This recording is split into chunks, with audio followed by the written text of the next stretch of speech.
So we'll continue the Holy Spirit, the series on the Holy Spirit, I should say. And today the Lord put on my heart to speak on the power of the Holy Spirit. Why don't we say together, the power of the Holy Spirit? You know, last week we talked about the Holy Spirit being a heavenly gift. It is a heavenly gift. Holy Spirit is a heavenly gift. Holy Spirit is a person, we learned last week. And we learned that the Holy Spirit is a power source. So today we are going to dive a little bit more deeper to understand the power of the Holy Spirit. You know, there was this king, Louis XIV of France. You know, he called himself the Great. When you're king, you know, you can call yourself anything. He called himself the Great. He actually made a statement that I am the state. You know, so he was very prideful. And when he died, the instructions were given to the chapel to keep the lights dim and just have one big candle on his coffin of gold. And probably he had written it in his will. He was so prideful that he wanted to portray himself as the Great. Think about it, the Great. And the service started, and there was this bishop, Massillon. I'm definitely mispronouncing the name of the bishop. Doesn't matter in this case.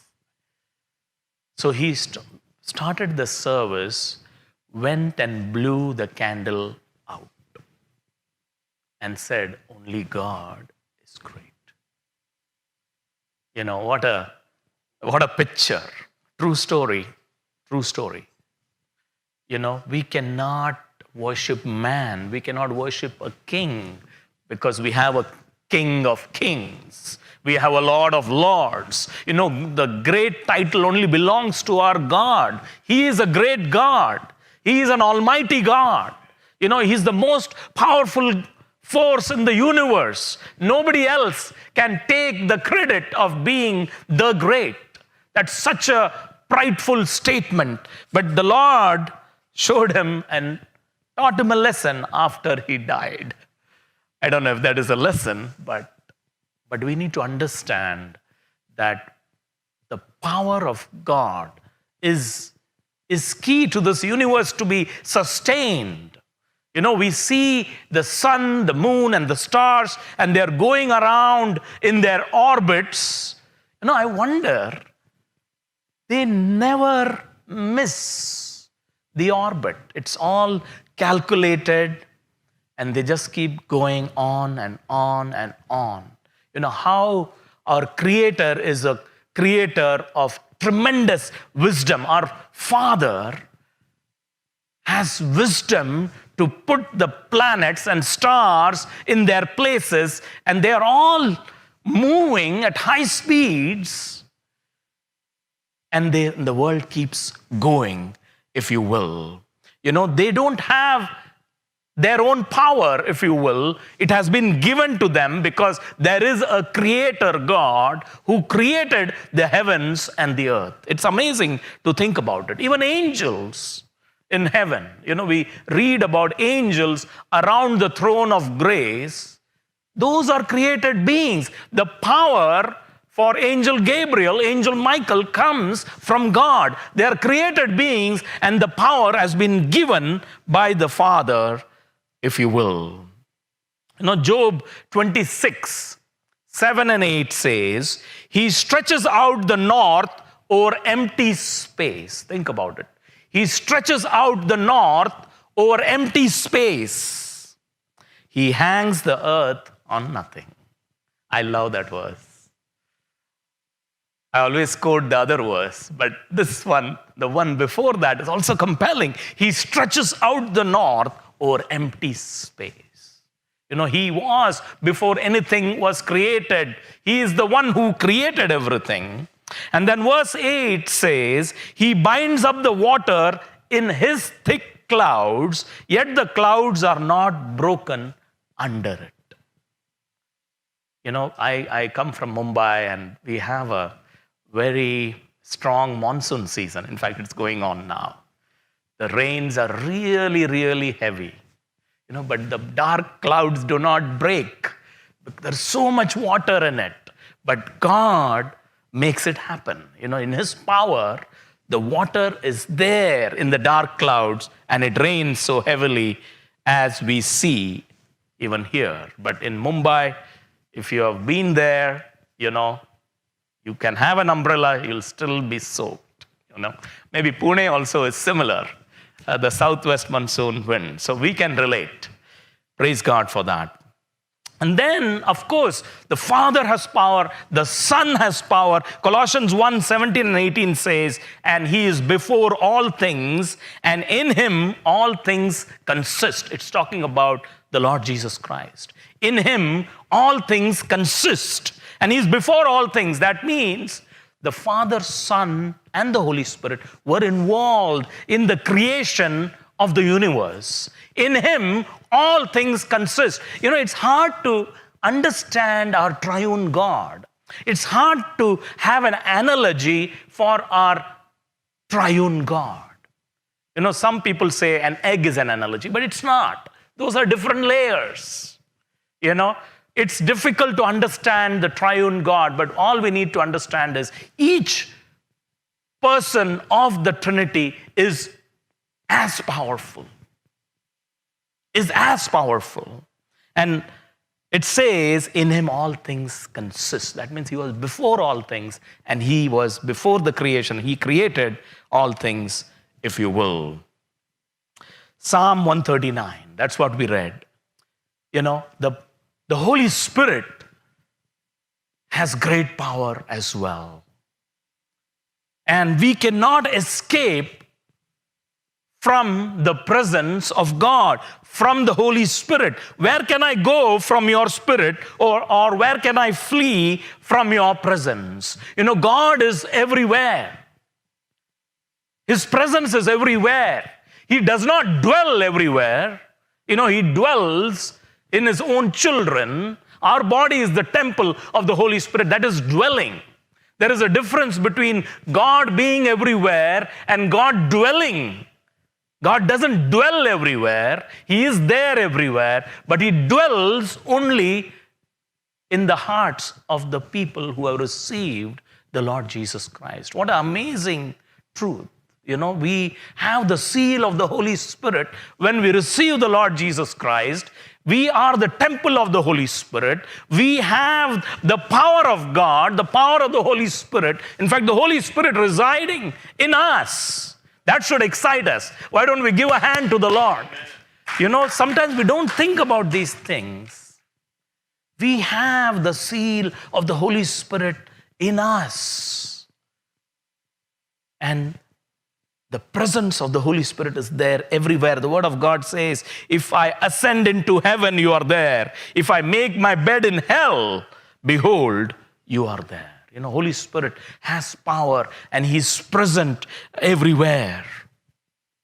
He doesn't dwell everywhere. He's present everywhere. It's good to understand that, because you might ask a question, does He dwell everywhere? Dwelling is a more, what should I say? A serious statement. Dwelling is like dwelling in a house. Right? You go back, you're there always. And you should understand the difference. I had a great time doing a Facebook Live interview with two Hawaiian sisters, Sister Kiloha, I hope I'm pronouncing it correctly, and Sister Tarita. And it was really good to have that conversation. I hope most of you saw it.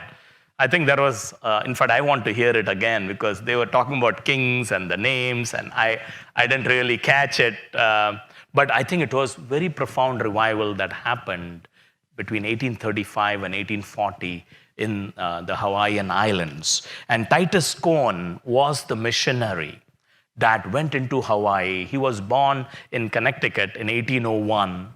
And And then he received the Lord only in 1829. He was rebelling and running away from the Lord, though he was born in a Christian family. His mother was the aunt of Asahel Nettleton, who was a well-known evangelist during the Second Great Awakening. So a very interesting story. And what we learn from here is the revivals are connected. There is people who travel, there's people who are inspired by the presence of the Lord, by the outpouring of the Holy Spirit. And then when the Lord asks them to move, they take the presence of the Lord there. They take the revival anointing there. They become a catalyst for revival wherever they go. It's very interesting to see that. So Titus Cohen, eventually, after a few years, reached the Sandwich Islands. They were called, believe it or not, the Sandwich Islands. It was not called Hawaii at that time.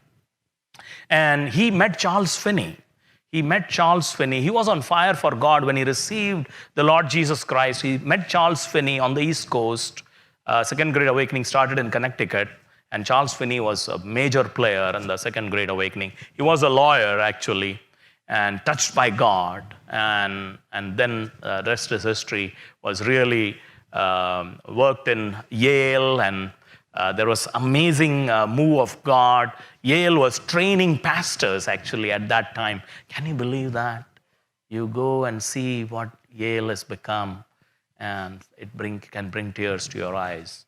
But we are going back to those days. We will see the revival on the campuses in America one more time, And so Titus Cohen went to Hawaii. And one thing I learned as I was reading the link and as I was having a conversation with our sisters from Hawaii, that it takes a man of faith to see that revival. That's one thing new I learned as I was reading it, because we have to cry out to God for God to bring his presence down. So it requires a man of faith to see that revival. That really blew me away. I had not thought about it that way. And praise God, Titus Cohen had faith for the revival which was going on in America to be seen in Hawaii. And he had a great burden for the souls. He really loved the people. He loved the people. God's love was poured in his heart, and he was loving the people around him. He learned the language. He used to take walking tours, apparently. He used to walk miles and miles. In a 100-mile radius, there were 16,000 people in that 100-mile radius. And apparently, he used to take trips, preaching the word of God with passion, sharing the gospel, having notes about who got saved, who is not saved yet. Amazing man of God with a great burden for the souls. And the Holy Spirit really inspired him to preach in an amazing way. The presence of God was there. The Holy Spirit inspired the community to pray. And the Holy Spirit inspired the community to have a hunger for the word. They had so much hunger in one context. As Titus Cohen was taking his walking tour, this one person just hung out with him, and he preached 10 sermons in 2 days. And this person was always there following him wherever he was going. That much hunger for the word. Thousands of people were saved. And even as our sisters mentioned, even before the missionaries went there, the Lord had touched the Queen of Hawaii. It was a nation at that time, and even the constitution that they wrote, they dedicated the nation to the Lord Jesus Christ. Such a change, a drastic change, can be brought about only by the power of the Holy Spirit. Things cannot change by human strength. A human cannot touch the spirit man in another person. You can be inspired by someone, but only the Holy Spirit can convict the spirit man. There is no other way. That's why that man of faith is important. And when the Word of God is inspired by the Holy Spirit, the Word of God will have that impact in the spirit man, not that person, if you will. Okay? Are you learning something? I'm going to move forward. It's a long story, but I just summarized it for you. And the whole Hawaiian revivals, they knew that the Holy Spirit was in action during those 5 years. We need to understand why revivals wane. But that's a topic for another time, because I always wonder, because it takes so much to see that revival. It takes someone of faith who sees that vision to share the vision with everyone, to build that momentum so that the community is praying, the community has faith to see that revival, and the Word of God is going forth in the inspiration of the Holy Spirit. People are praying, people are excited about sharing the gospel with others, and that's what builds that momentum. The spark is the power of the Holy Spirit. Without a doubt, you can study all the revivals and you will see that it's the power of the Holy Spirit that inspires man to seek after the power of God to come down, the presence of God to come down in our communities. So 3 things we'll see on the power of the Holy Spirit. Number 1 is the seen power of the Holy Spirit. Seen, S-E-E-N. Just wanted to confirm that I'm communicating properly. The seen power of the Holy Spirit. Can we say that? The seen power of the Holy Spirit. Job 26:13 says, by His Spirit He adorned the heavens. By His Spirit He adorned the heavens. Some of you observe stars. I'm not into that, but I'm fascinated by the billions of galaxies and the millions of stars and the distance and the light years, and it's fascinating to even think about it. And we hear that the universe is ever expanding. Okay? So that's the power of even one word from God. Let there be light, and it's a universe ever expanding, if you will. By His Spirit He adorned the heavens. The Holy Spirit power is immense, is infinite, if you will. Job 33:4 says, the Spirit of God has made me, and the breath of the Almighty gives me life. What a word. The Spirit of God has made me, and the breath of the Almighty gives me life. Can we say that? The Spirit of God has made me, and the breath of the Almighty gives me life. So true. There is even a song, right? The air that I breathe. What is that? Yes. And I think there is a statement which refers to this verse, and I'm not good with songs. I will not even attempt it, okay? Let those who are gifted do what they are gifted in. Okay, now Psalm 104:30. Psalm 104:30. You send forth your Spirit, they are created, and you renew the face of the earth. The Holy Spirit power is an important component in the creation of the universe, if you will. And yes, the Father is powerful. Yes, the Son is powerful. And the Holy Spirit is also powerful, equally powerful, if you will. Genesis 1:2 says, and the earth was without form and void, and darkness was upon the face of the deep, and the Spirit of God moved upon the face of the waters. It was the Spirit of God that was moving on the face of the waters when the earth was without form and void. We don't know how old our earth is, because I'm sure some of the theologians say there is millions of years between Genesis 1:1 and Genesis 1:2.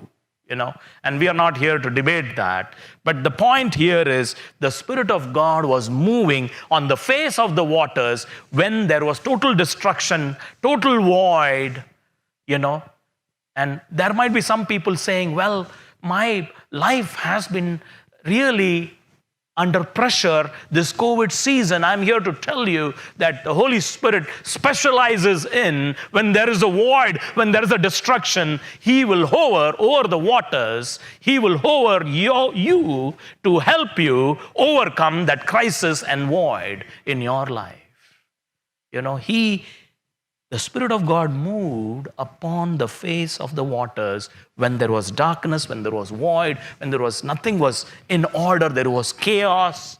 The Holy Spirit can really set things right for you as He did for the entire earth. He is a God of infinite wisdom and understanding, and infinite power is available with our dear Holy Spirit, if you will. And He lives in us as children of God. When we receive the Lord Jesus Christ, the seal of the Holy Spirit is in our heart, if you will. Another creation which we can think about that the Holy Spirit was responsible is the creation of the body of the Lord Jesus Christ.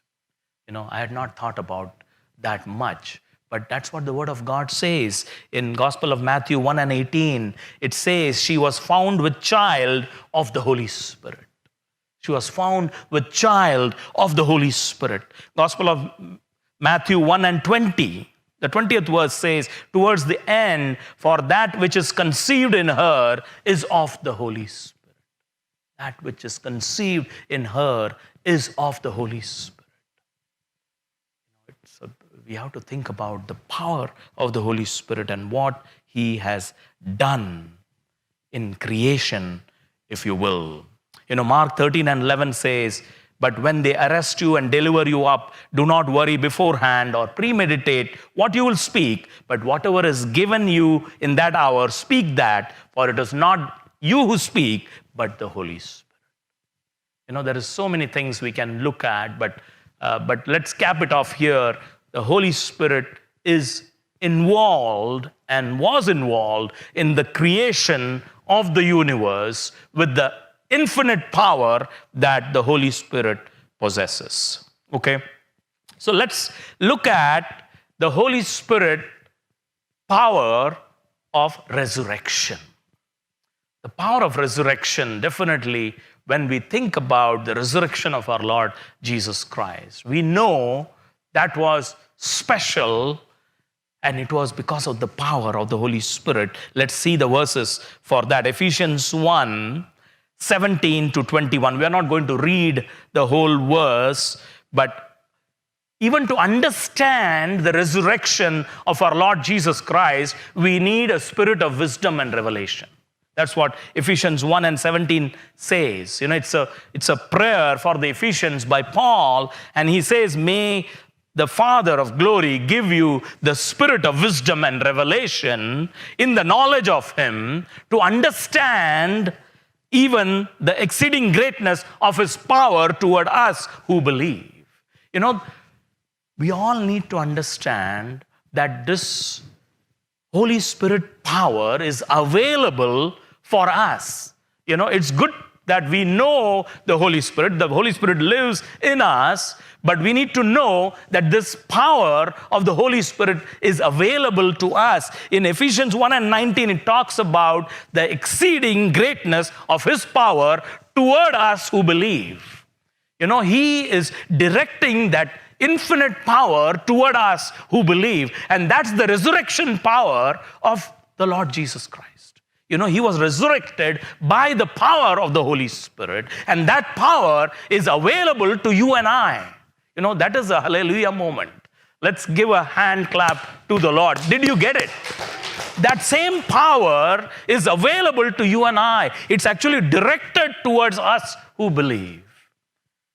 That same power is available for us. There is nothing to be discouraged, even though our lives might have challenges, and even those who are watching, you might say, I'm very discouraged.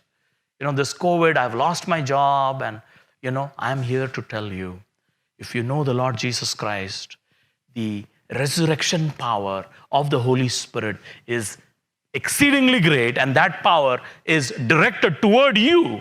I prophetically declare that may that power that is directed toward you come and remove the chaos in your life, remove the void in your life, remove the darkness in your life.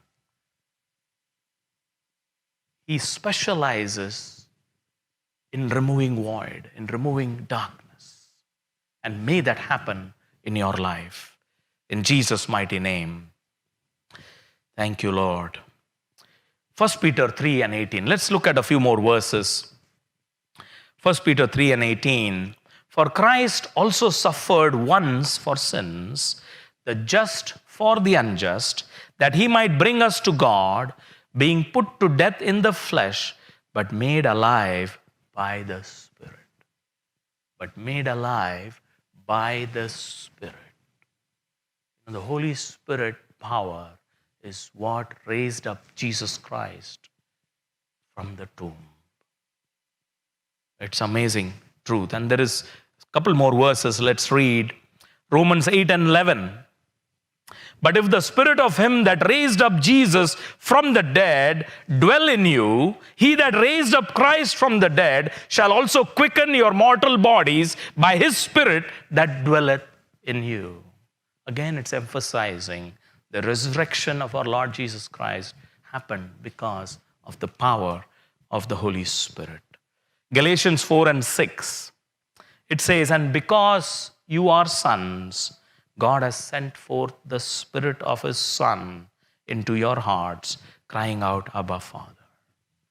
As I said, it's hard to give you an analogy of our triune God. The Holy Spirit is called here the Spirit of his Son. There is different terms are used. And one thing we understand, that we have a triune God, Father, Son, and the Holy Spirit, and they are all equally powerful.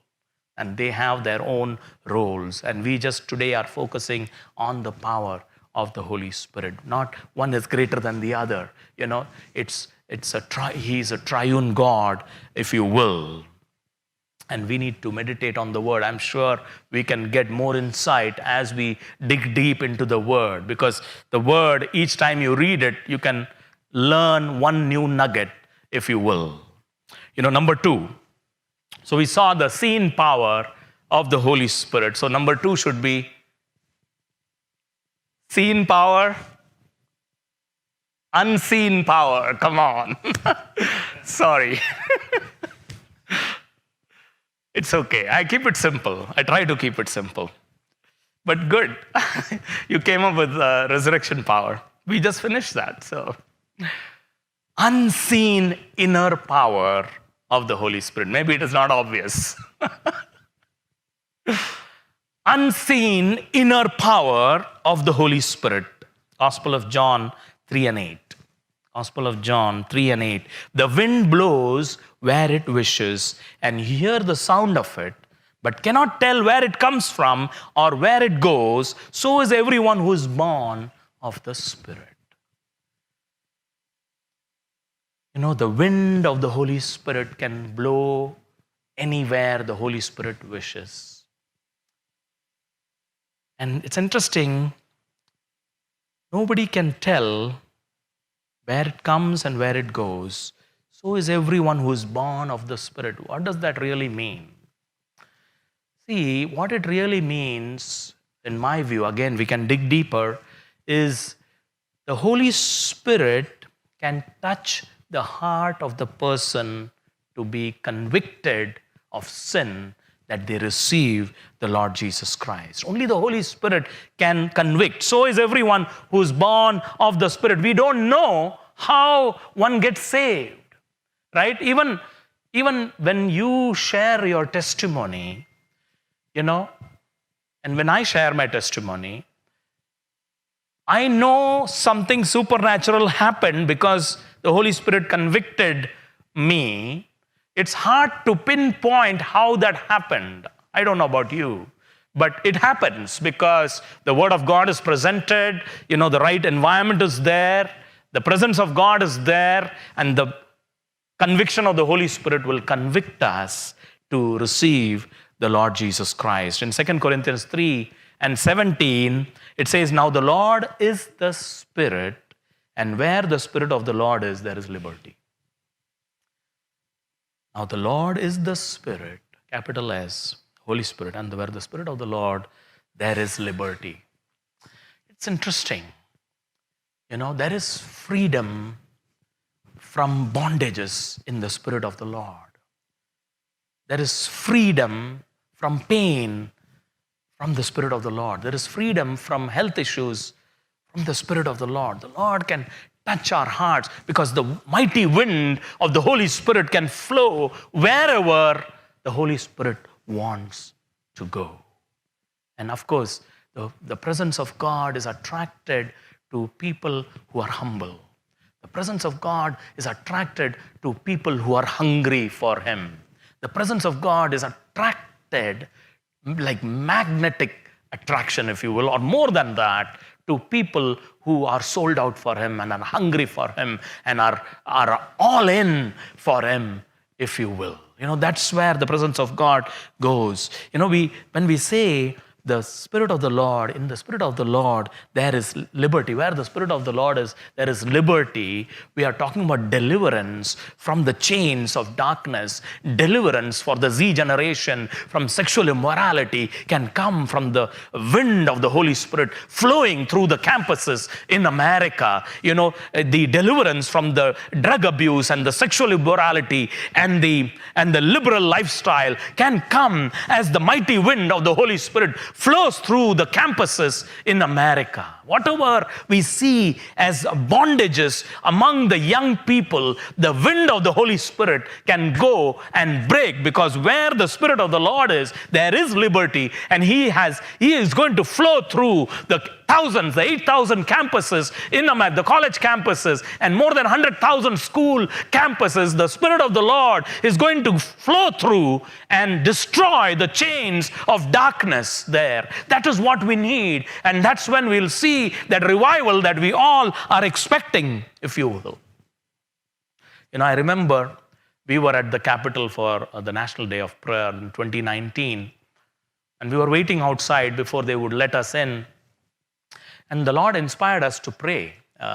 We prayed with Pastor Dale, and the Lord put on our heart to pray for the presence of God to flow through the corridors of the Capitol.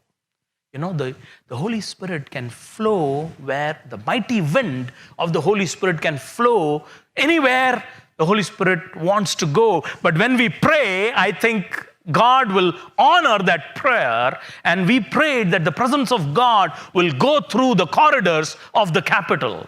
And I believe the Lord did it. It is strategic, because the National Day of Prayer used to be held outside the Capitol building for many years.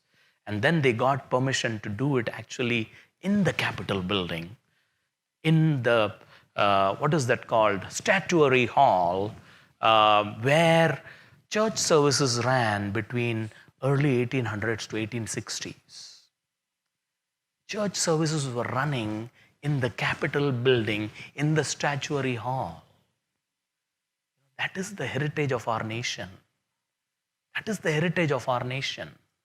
Every Sunday, church service was going inside the Capitol building.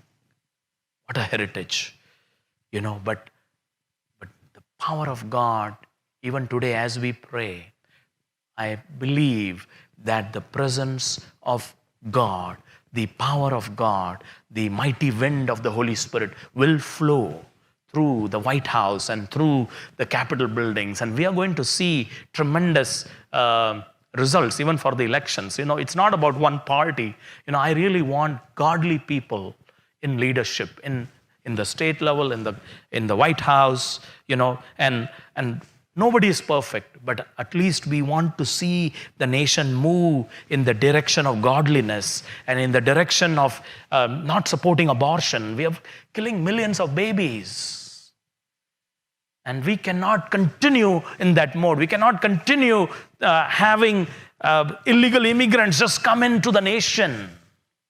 But anyway, I will stick to the message. I feel passionate about our nation. I really am passionate about my nation and our nation. Because our children will grow up here.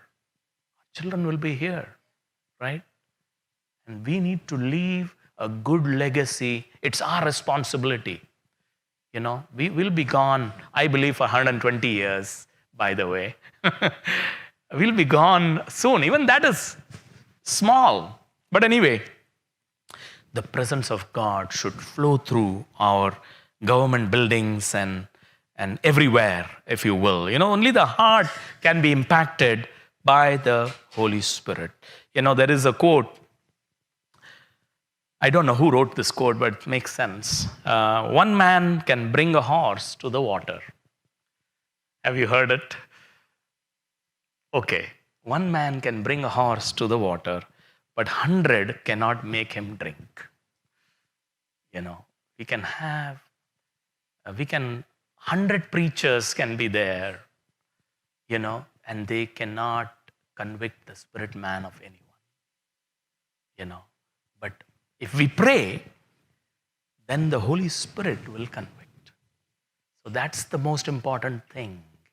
It's not about being eloquent. It's not about just presenting the gospel. It has to be mixed with prayer.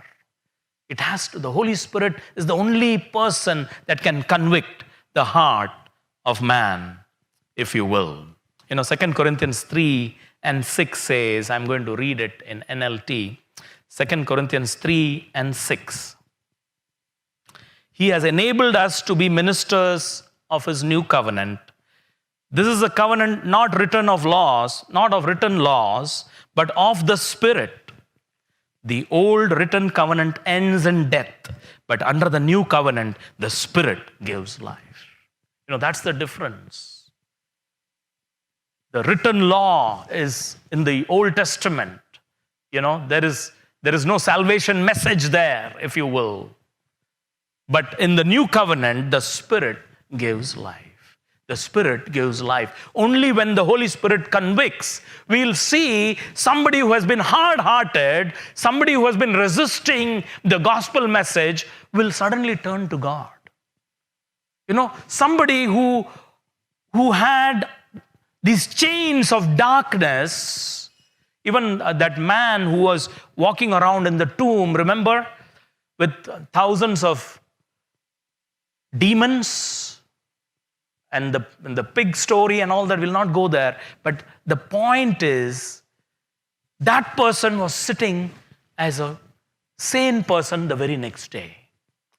The drastic change of heart can happen only because of the power of the Holy Spirit. The person who has been an atheist all his life, suddenly the Spirit of God, the Holy Spirit, will convict his heart and he'll give his heart to God. There was the story even during the Hawaiian revivals. There was this time in a service, this young man walked into the service and he came there to fool around, to just disturb the meeting, to laugh when people would pray. And suddenly, he became like a log. Okay, he was motionless. So they moved him out, and after maybe an hour or two, I don't know how much time, he was revived, and he came back and he accepted the Lord. The Holy Spirit was working in him. So that is what we are saying, that the heart of man can be convicted only by the Holy Spirit. John 6:63, it is the Spirit who gives life. The flesh profits nothing. The words that I speak to you are spirit and they are life. It's only the Spirit that gives life. It's only the Spirit that gives eternal life, if you will. The conviction of the heart is brought about by the Holy Spirit. Now, there is another missionary story. His name is Robert Moffat. Robert Moffat, a Scottish a missionary in the 1800s. He was born in 1795, lived until 1883. He had very little training, but he was called to go to South Africa and work with the tribal people there. He served for 49 years in South Africa, worked with the tribal people there, and not only reached them for the Lord, but also improved their life. Taught them how to do agriculture and taught them how to set up a business, things like that, and really improved the whole community. The thing is, when you really think about this, most of the communities that took off were communities that were based on the Bible. Even there is a book called Kingdom, I think it's Kingdom Business by Ken Elred. And he came and spoke at Bethany University once. I had organized that speech for the entire university campus. And he came and said one thing very profound. He said, research has been done to see how London became great. And you know what they found? And I might have shared this before with you, but the Lord is reminding, so might as well share. 2 street vendors decided to do business honestly according to the Bible. They traced the whole growth of London to 2 street vendors who said, everybody is cheating around us. And they used to have a group to do a Bible study. And they read in the Word that we cannot have false measures. They said, you know what? We will commit to do business with honesty. The entire the city took off, the nation took off.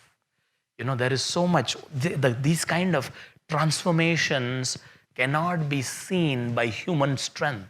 That's why when I hear about city transformation movements that are planning to share the gospel with everyone, I like those, but we cannot forget the power of God, the Holy Spirit, that is needed to see that change in the community.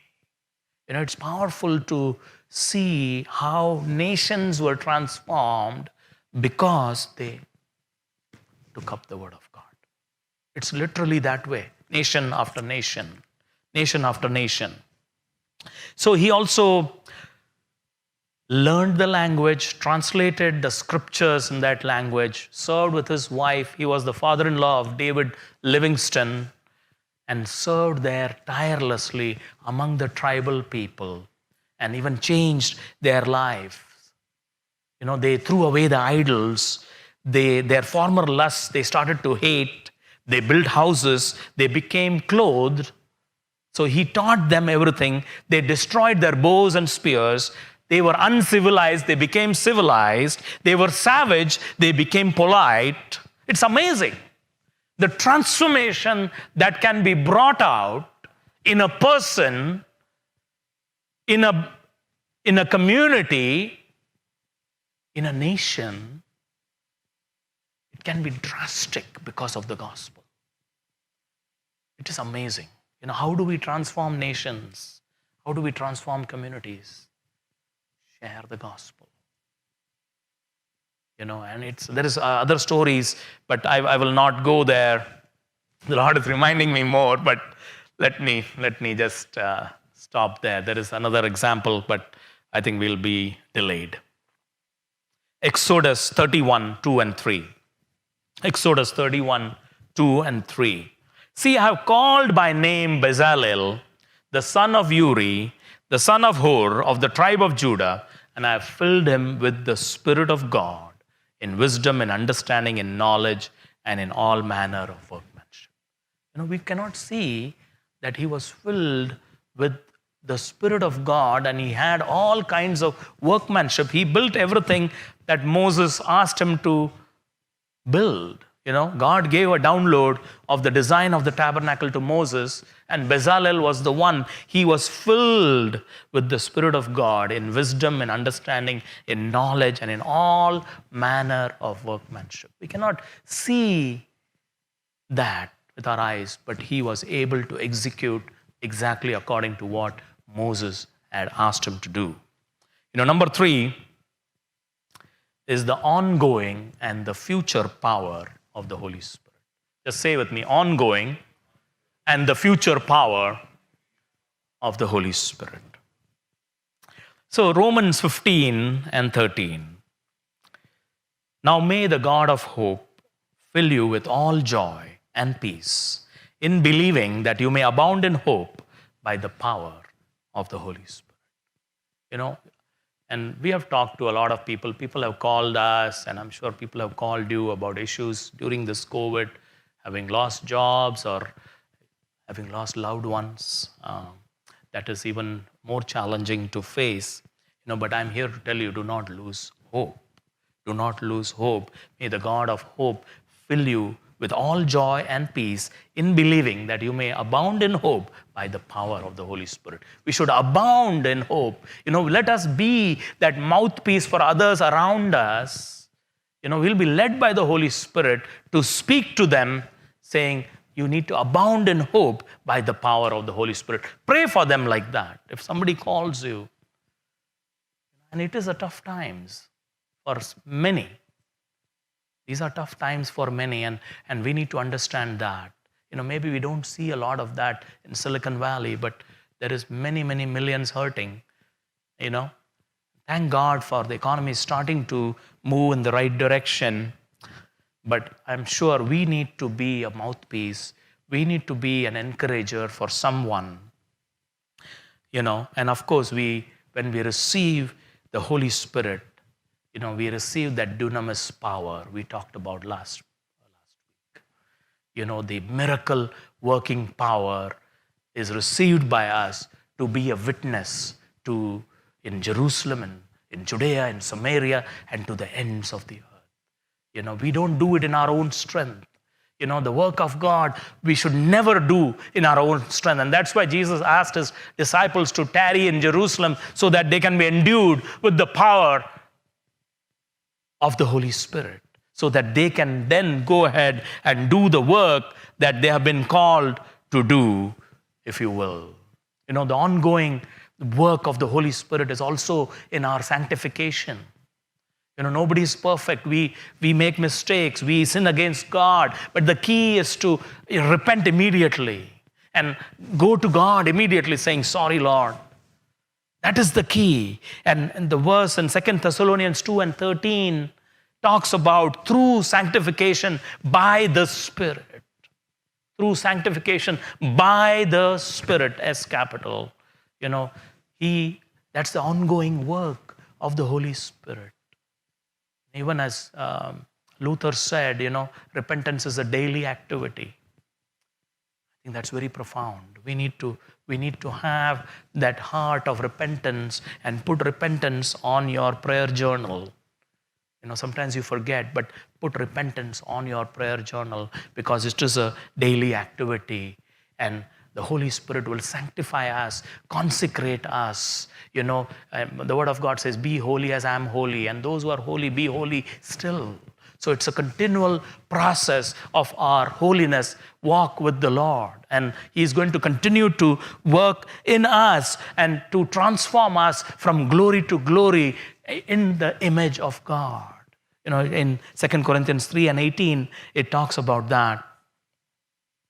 But the ongoing work of the Holy Spirit, one last thing and we'll be done, is even the outpouring of the Holy Spirit that we are expecting among the young generation. And it's Joel 2 and 28, and it shall come to pass afterward that I'll pour out my Spirit on all flesh. You know, your children, your sons and your daughters shall prophesy. I prophesy that the children and the youth in the Blessing Church shall prophesy. They will prophesy. They'll experience that immense outpouring of the Holy Spirit even today. Even today, your sons and your daughters shall prophesy. Your old men shall dream dreams. Your young men shall see visions. God is going to show us visions to the young men. To the old men, He's going to show dreams. He's not done with anyone, because it's an army of God and different ages, different races, if you will. But we are on the same mission, especially this house, to see that revival in the nation, that the outpouring of the Holy Spirit will happen. And not only on the children and the young men and the old men, also on the men servants and the maid servants. We'll see the outpouring of the Holy Spirit fall upon the 300,000 pastors and many elders and deacons throughout the nation. And the Holy Spirit will sweep the nation from west to east. And there will be a reviving of the churches, reviving of individuals, reviving of the leaders in the church, and all the dross will be removed, all the filth will be removed, all the lack of prayerlessness will be removed from the nation, and we'll experience that revival and the awakening that we are waiting for. If you will, hallelujah to the Lamb of God. God will do it. We need to, one thing I learned, as I mentioned earlier, we do not need naysayers. Now, there is a lot of people in the kingdom of God who are saying America is a post-Christian nation. As soon as I hear it, I turn it off. That's not true. Where is the faith? You know, what I learned from the Hawaii revivals is we need men of faith who will believe that we'll see that outpouring. We really need that. Because then, if you don't believe it, then why are you speaking to others about revival? We need to believe and have that faith. You know, Titus Cohen had that faith. That's what they talk about first. If you read a link, I'll send you all a link if you want to read it. It talks about his faith first. And I had never thought about that in the context of revival. I always thought about people humbling themselves. It's important. Us turning away from our wicked ways, it's important. Us walking in holiness is important. Because God is a righteous God. He is a holy God. You know, He will not come where there is unholiness. He will not come. The mighty wind of the Holy Spirit would not have blown in the upper room if the disciples were not walking holy before God. Think about it. The tongues of fire, the fire of God would not have come. You know, for us to see the fire of God on our churches, you know, we need to make decisions. We cannot have filth in our lives. We'll have to surrender that filth to the Lord. The Holy Spirit, mighty wind, the Holy Spirit will help us, because where the Spirit of the Lord is, there is liberty. But we need to also, our will is also there. You know, the Holy Spirit will not, let me emphasize, go beyond your will. He's a gentle God. We are not robots. When we say, Holy Spirit, have your way in me, that's when He will work. Otherwise, He'll just leave you alone. You know, the mighty wind of the Holy Spirit will blow only in places where they are in prayer or somebody prays. Even as we prayed at the Capitol, you know, the Lord led us to pray like that, and always be listening to what the Holy Spirit will have you pray. Because these are strategic moments. You know, we are not there in the Capitol every day, right? We go there once a year. So we need to be very sensitive, and I need to learn this more, that it's not about being wowed by the Capitol, but, you know, you always think, what is needed for me to, what is my assignment there when I am there, so that we can see a revived nation. That should be our mindset. And God will use us like that. God will use us like that. You know, one thing I want to encourage all of you, we are talking about the power of the Holy Spirit. Unseen power, the seen power, you know, the ongoing power of the Holy Spirit. So my question to you is, why are you worried? You have the same resurrection power of the Holy Spirit directed toward you.